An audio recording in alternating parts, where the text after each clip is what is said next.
Miris juga ya jadi Coach Indra Sapri, kalah udah pasti dihujat, menang selalu ada aja alasannya. Tapi alhamdulillah kita berhasil menang melawan Malaysia dan lolos ke final. Setelah 6 pertandingan kita tidak pernah menang melawan Malaysia di kategori umur ini. Jane Seven dan Welber, wah beda kelas sih.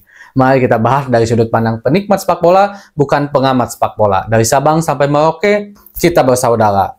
Sahabat Garuda semua, sebelumnya saya doakan mudah-mudahan sahabat Garuda semua selalu diberikan kesehatan dan juga diberikan kelancaran dalam mencari rezeki yang halalan dan thayyiban. Amin ya Allah ya Rabbal Alamin.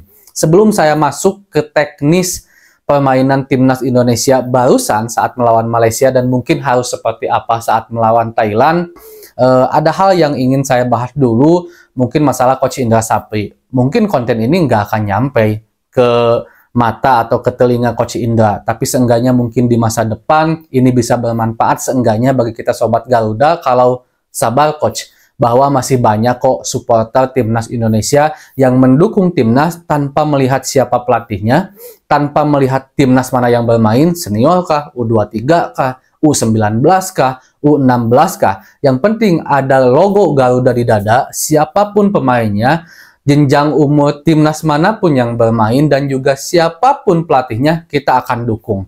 Karena bagi saya mungkin udah terlalu jauh ya tentang sahabat Garuda ini. Ada sebagian sahabat Garuda yang kemakan semacam polarisasi yang memang digaungkan oleh oknum-oknum tidak bertanggung jawab terhadap timnas Indonesia, yang seolah-olah lebih baik jangan dukung timnas Indonesia yang tidak terafiliasi kepada Coach Sinteyong ataupun segala macamnya. Muncullah lokal brand, muncullah siapa dan segala macamnya. Saya tidak ingin masuk siapa orang yang awalnya memunculkan lokal brand, siapa orang yang membenci Coach Sinteyong, saya tidak masuk ke situ. Tapi yang jelas seharusnya sebagai supporter Garuda kita mempunyai kewajiban untuk mendukung dan mendoakan timnas Indonesia siapapun pemainnya, kategori umur apapun yang bermain, dan juga siapapun pelatihnya.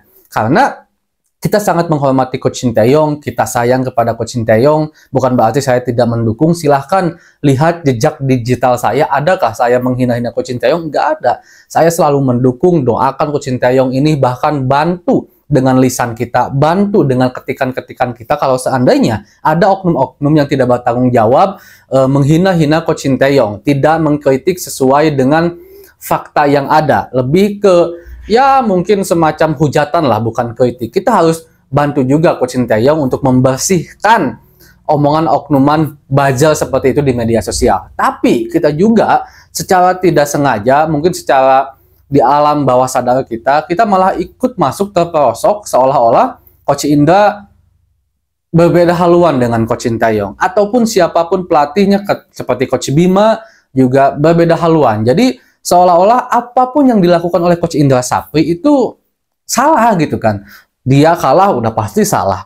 Dia menang pun ada aja alasannya, oh gini-gini dan segala macamnya. Itu bagi saya satu hal yang kurang baik. Makanya saya juga bikin konten sebelumnya tentang kenapa reaksi kita berbeda kepada Coach Nova Arianto dengan kepada Coach Indra Sapri. Kenapa? Apakah karena Coach Nova dekat dengan Coach Sinteyong? Saya katakan sekali lagi bahkan di konten itu bahwa pelatih yang pertama kali memberikan masukan, memberikan gambaran tentang sepak bola Indonesia kepada Coach Sinteyong adalah Coach Indra Sapri. Jadi sudah selayaknya kita ini mendukung siapapun pelatihnya yang menahkodai timnas Indonesia, asalkan pelatih itu memang satu visi dengan keseluruhan timnas yang ada sekarang. Dan saya rasa Coach Indra Sapri tidak ada tuh hal-hal yang memperlihatkan hal-hal yang memang seolah-olah dia tidak suka Coach Sinteyong, tidak ingin Coach Sinteyong ada di timnas. Enggak, kalau menurut saya bahkan mendukung Coach Sinteyong untuk terus bersama timnas dan memberikan kemajuan kepada sepak bola Indonesia. Saya rasa supporter Indonesia udah cerdas-cerdas dan bisa menangkap apa yang saya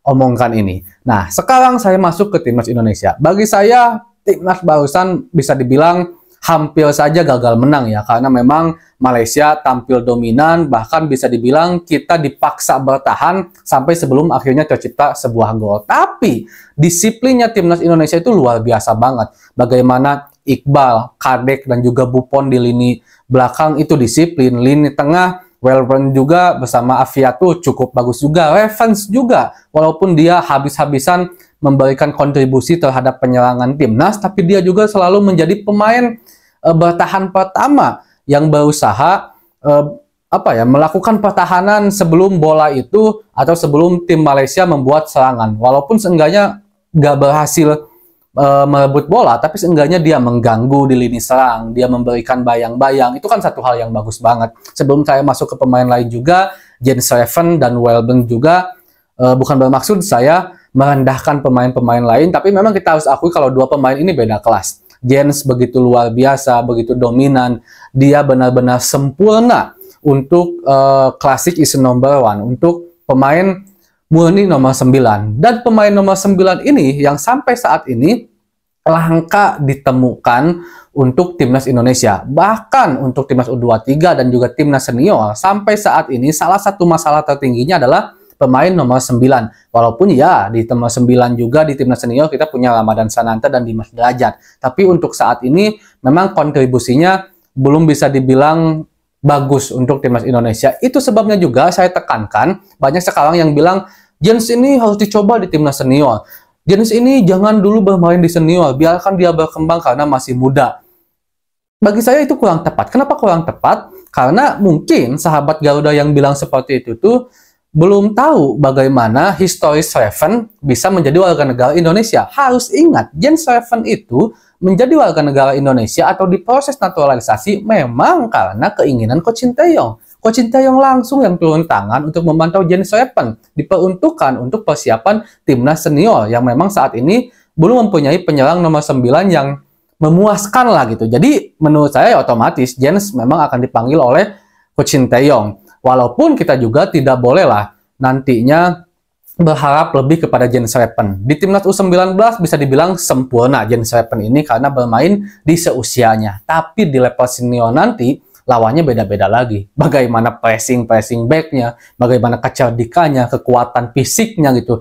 Jens Schreven harus siap dengan itu. Jadi saya rasa dan saya harap kita jangan terlalu ekspektasi lebih kalau seandainya Jens Schreven tidak bisa berbicara banyak di senior nanti, tapi harus didukung agar Jens Schreven karena masih sangat muda, 18 tahun, mempunyai pengalaman yang luar biasa agar bisa bermain di timnas senior, sehingga itu akan berdampak kepada performanya dia nanti di timnas senior, dan itu tentu akan membawa kebaikan bagi timnas juga tentunya. Jadi itu tentang Jens ya, dan saya harap ini satu kemenangan yang luar biasa banget, dan kita akan bertemu dengan Thailand yang bagi saya cukup mengejutkan juga. Thailand bisa mengalahkan Australia, yang itu artinya berarti Thailand punya kualitas. Artinya Thailand sangat punya kualitas karena dia bisa mengalahkan Australia, tim yang bagi saya salah satu tim superior untuk di Asia Tenggara sekarang. Walaupun ya Australia nggak masuk Asia Tenggara sih, tapi maksudnya tuh namanya sekarang masuk ke Asia Tenggara. Dan ini menjadi satu hal yang positif menurut saya, dan mudah-mudahan enggak kita benar-benar sapu bersih menang di final nanti. Amin ya rabbal alamin. Assalamualaikum.